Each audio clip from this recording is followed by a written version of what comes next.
Hello and welcome to Magical Travel Adventure. I am here today with Meredith. Hello, Meredith. Hello. Meredith and I work together at Carrie. Ooh, my email is up. Meredith and I work together at Carry on the Magic together with our best friend owner, Cheryl. And we are here today to talk to Meredith all about Run Disney. I know lots of people have questions about Run Disney, how it works, what happens, how can I do it? It's scary. Lots of different questions about that. So I even, oh, no, wrong way. I even put some of my race stuff in the back. Back in the day when I used to race, as some good motivation. So we will have Meredith talk. So Meredith, I'll let you introduce yourself a little bit. Yeah, hello everybody. Like Lauren said, my name is Meredith, and I have been bitten by the Run Disney bug, as I kind of like to say it. I kind of started my Run Disney races for real in 2020, which was the perfect time to do that. But thankfully, there were a lot of virtual options as well. But I'm a travel agent with Lauren. Love it to death. And I also registered for the Dopey Challenge in January, which is where you do all four of the races marathon weekend. So you do all of them back to back, which is a 5K, a 10K, a half marathon, and a full marathon, which totals to be 48.6 miles. In 4 days. In 4 days. And by the time you're done with the half marathon, you have not reached halfway in the total miles. Good, good.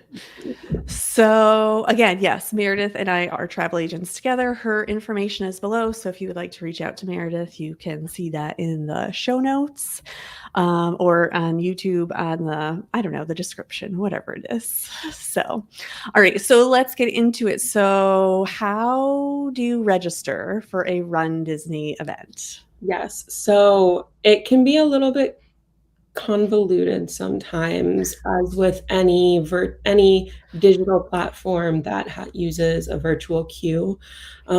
It's all done online on the Run Disney website. They have it set up really well. It's very well organized and everything like that. But they announce the date and the time where everything is going to be live for registration, and so that you kind of want to be ready 15 to 20 minutes before that happens, so you can have all of your information ready, be on the site, and then you can join the virtual queue to get in to register. Like, they normally start at about 15 minutes beforehand. And from there, it's you just click on what races you want to register yourself or your friend. I'm dragging my dad, uncle, and sister for a couple races in January. Somehow convinced them to run with me, so I'm excited about that. And we were able to register everybody at the same time for those races. So once you get in the queue, you just sit back and wait until it's your time, and then register. Nice.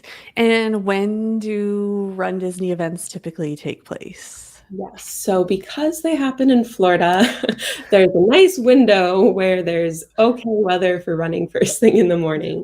So marathon weekend is the first weekend typically in January. And then there's Princess Weekend, which happens in February. This last year, they also did a springtime surprise challenge, which was really fun. That happened End of March, right? March. I think Yeah. they did it a while ago, and then they brought it back, and I did that one virtual. But then in the fall, they have Wine and Dine, which is food related to coordinate very well with the Food and Wine Festival at Epcot. Right. And then what kind of distances do they typically have at the events? So 5K is standard across the board. They're always going to have a 5K. Normally also a 10K or a 10-mile run. With the springtime surprise, they did a 5K, 10K, and then a 10-mile run. And then with Princess Weekend and Wine and Dine, they do 5K, 10K, and half marathon. And so marathon weekend is the only one where they do the full marathon, because even in September or October or November, it's still very, very hot first thing in the morning, outside of January, and sometimes it still gets very warm. Right. And even if you're running in nighttime, it's still pretty hot. Definitely. It's still, you're running in like shorts and a tank top for all of the races pretty much. And then I live in Michigan, and so I can't, like, basically once it starts to get super icy, I don't run outside anymore because I have a big race in January I'm training for. So it's very dramatic changes from the feet of snow that we have at home to then being able to run outside again, which is really nice. Yeah, but that is a good point, because when you're a runner and you're training in a totally different climate than what you're going to run in, it can be very hard. I know that was always an issue for me, like not picking races. I wanted to pick races that were like in the same climate. You can't always do that, but Mhm. yes. They do, because I am not a runner anymore. I do know that they started doing yoga also in front of the Yes. castle. Yeah, it looks like it's only at Princess half marathon weekend. Mhm. It's typically the Thursday morning, and they include a mat and everything like that, but you can go and do yoga in front of the castle. Oh, it looks so magical. Like, typically I can't swing doing princess weekends just because of timing with my day job and everything like that. Um, but that's definitely on my bucket list. My Run Disney bucket list is doing yoga in front of the castle. Yes, I'm hopefully not 2023, but in 2024, I hope I can do that. So, Okay, maybe we do that together. That sounds like yes, a fun thing. Definitely. yes. Okay, so let's talk. So you've registered, and now I know that Disney offers a training program that you can use if you want. Have you done that before?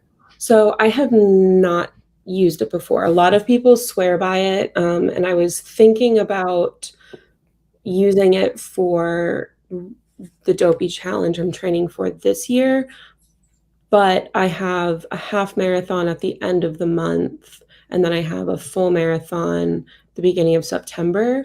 And so I'm a little bit farther along than the plan assumes you would be, so I would have to modify it a little bit, which is fine. But right now, because I'm training for those two, I haven't looked at that much yet. But people swear by it and they love it. If you are new to running or have done, like myself, maybe half marathons before and you're wanting to do the Dopey Challenge or any of the races, really, it's a great resource. It walks you through everything. It's a great way to not get hurt because it gradually increases across the months leading to your race. So yeah, and it's all of that information is on the Run Disney website. Definitely take a look if you're interested. Hmm. I know a lot of people do it because you don't have to run the entire time. You could do a walk run combination, and I know that that does help you with that walk run combination. So if you're new to running and you're a little nervous, that would be a great way. And I'm pretty sure if you sign up, there is a special Facebook group that you all get to join. That's a part of it too. And I know there's tons of Run Disney Facebook groups out there that you could join. So you could kind of cheer each other on in that way. Now, for more experienced runners, I know that they can submit qualifying times. Can you just talk a little bit about that? Yeah, definitely. So they don't require you to submit a time for any of the races. But if you are doing the half marathon or the full marathon, it is in your best interest if you have a time under 2 hours for the half marathon. That's what I have experience in, is to submit that time, official time, because then you have a higher chance of getting in an earlier corral, which is for people who might not know, because there's thousands upon thousands of people running these races, they pre-assign you a corral number or letter, and so it basically just tells you where you need to go to be ready to start the race. And so it ranges from like 1 to 8 maybe. And so if you have a time under 2 hours for the half marathon, then that helps you get in one of the earlier corrals, which allows you to have a little bit more wiggle room with making sure that you're going to be able to finish the race. Like if you want to walk it, say maybe you have a qualifying time of under 2 hours, but then maybe you fell or like you are recovering from something, you're still going to be in that like one of the first few corrals.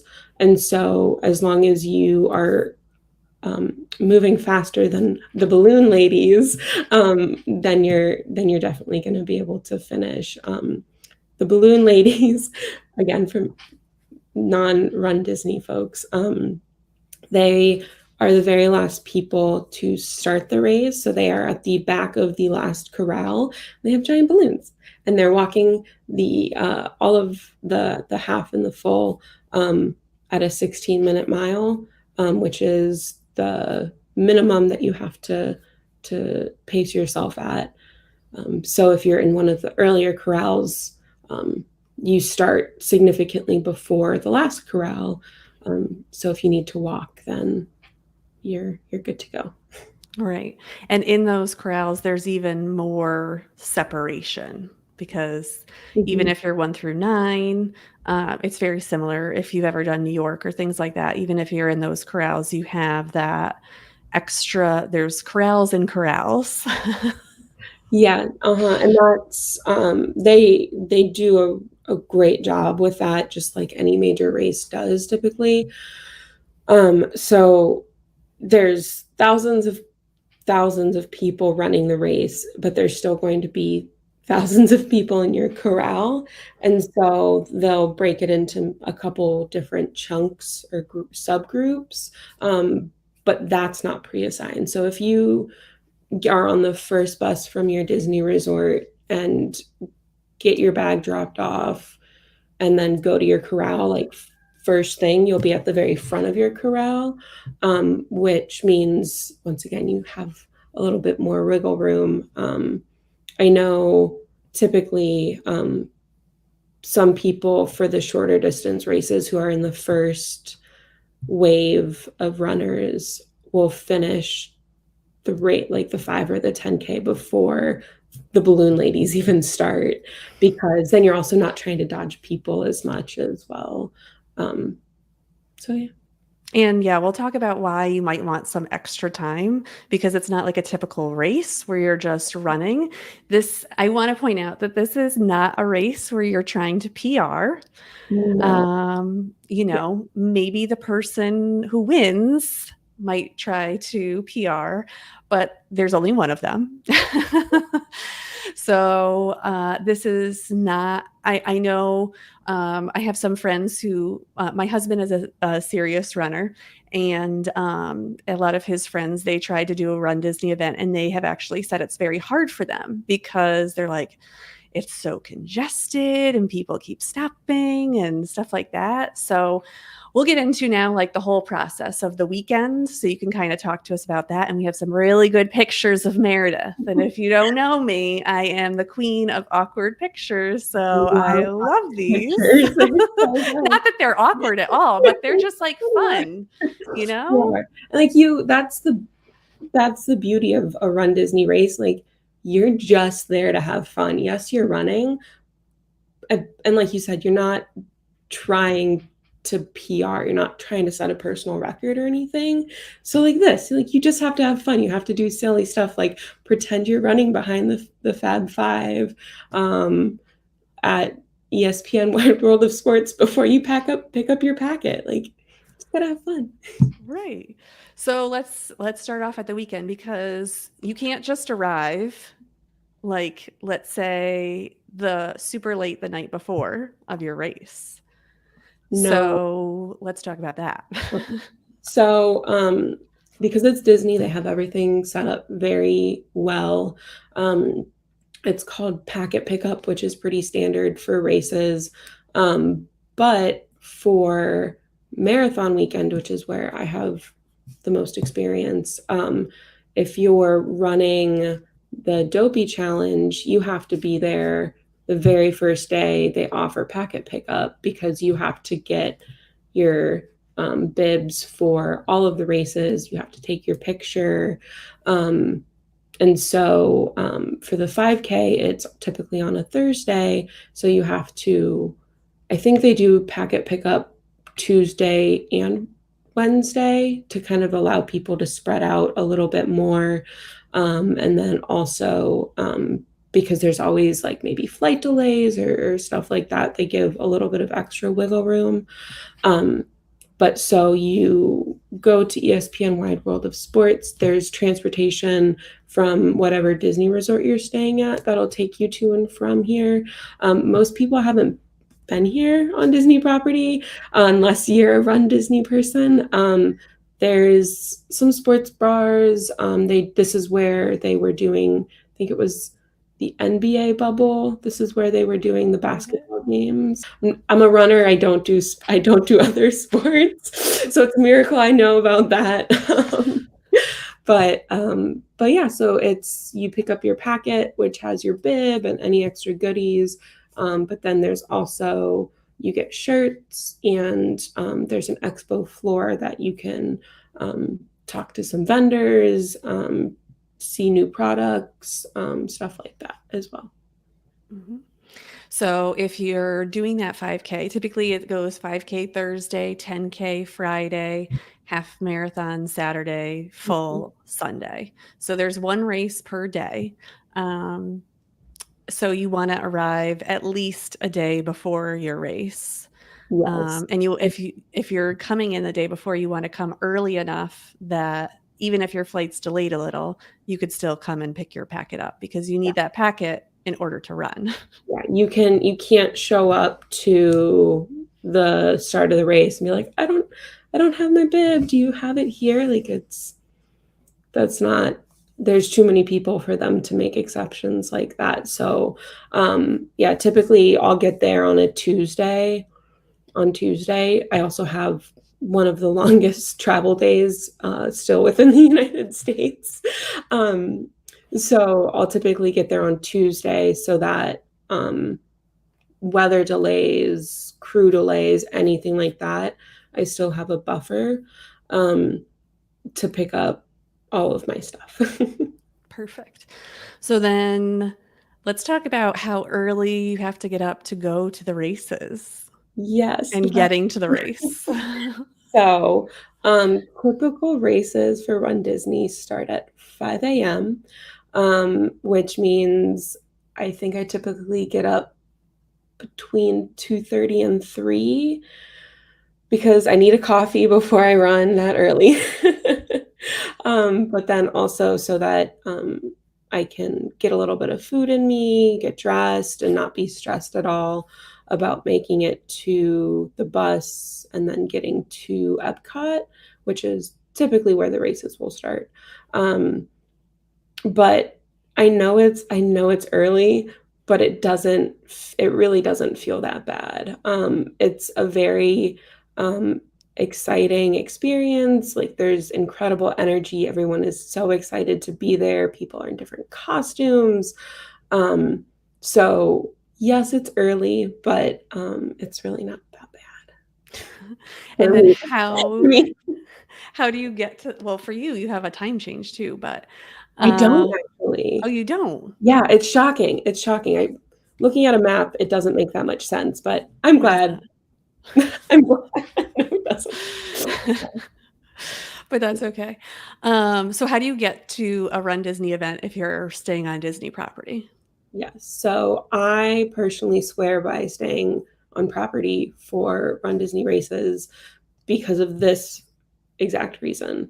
They have a wonderful bus system set up specifically for the races that I the last time I stayed at Saratoga Springs, and there was a bus waiting at 3 or 3:30, and they had a couple buses, so you could just get in just like you were, like, doing track or field or a high school game or something. You get in, and they drive you, and they drop you off right at the entrance to Epcot, and you get to go through security, and then go to your corral. It's the easiest thing. You don't have to think about it. You don't have to remember where you parked. You don't have to drive yourself. And then it's the exact same thing when you're trying to leave. They have buses lined up ready to take you back to your resort. It is it's truly the best transportation I've ever used for a race. So Nice. And I know when you get to like the starting line, there are porta potties. Is there a bag check or no? yes, there is. I've only used the bag check once. They give you a clear bag at packet pickup, and they will only check bags that they give you, the clear ones, for safety and also to be able to make sure that it's your bag. I've only used it once. I'm very fortunate to have a dad who loves Disney and loves running and is my own personal cheer squad. So he would just hold my bag for me when I was running. But it's a really great system that they have set up. All the volunteers do a great job. And that way you can have a change of clothes, or just if you, like me, need hand warmers sometimes. I always throw a pair of hand warmers in there and gloves and stuff like that. So yeah. Yeah, because we should talk about that. 5 a.m., your corral might not take off until 6, Mhm. 7, maybe. Yeah. So the weather will change from 5 a.m. to even when you start.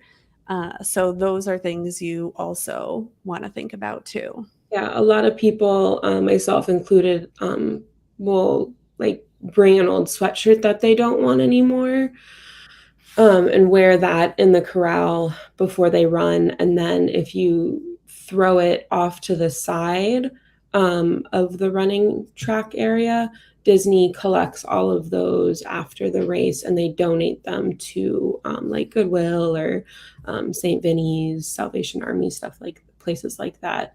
They wash them all and then donate them. So let's talk a little bit about what the course and the race is like, because I have some other great pictures of you Yeah. here. Yes, this was for the 5K. So you for the sometimes it'll change year to year, but the 5K is pretty standard, where you start and end in Epcot, and you run around basically the entirety of the park. You get to run around the World Showcase, which, as someone who does have to stop themselves from running at rope drop, is a dream come true to be able to run through the parks. And they're lit up. It's essentially like you're running in the park at night because it's so early. So all of the lights are on. The Harmonious barges are lit up. For marathon weekend this year, they had each of the different races like logos on the barges, so that was really fun. There's characters along the track. Yes, let me. Oh, this is not That's the 5K. That one was for the half marathon, and then the 5K stays in Epcot. The 10K will go from Epcot to Hollywood Studios and back. The half marathon goes from Epcot to Magic Kingdom and back, and then the full marathon goes to all 4 parks and a water park. So it's really Yeah, cool. so if you want to run by the castle, you have to do at least the half marathon. Yes. Mm-hmm. But it's definitely very easy to do. So Right. yeah, okay. And because I somehow managed to end up in the front of the first corral for the half marathon with all of the professional runners who were setting PRs. Nobody was stopping for any of the character pictures. Typically, I feel really bad about this. typically, like, you could eat up a lot of time waiting for pictures with the different characters because lines form. It's 100% worth it. Stop, take the picture. If you see a character you want a picture with, Buzz is one of my favorites. Nobody was there, so I have a bunch of really cool pictures with Buzz. And I love it. And I just got to stop, and I got one with like Mickey and Tinkerbell and Pooh Bear and Epcot. It was awesome. So definitely stop and take the picture. Mm-hmm.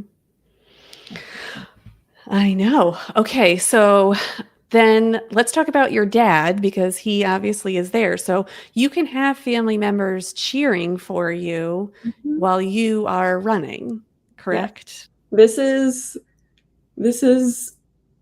next level commitment on my dad's part.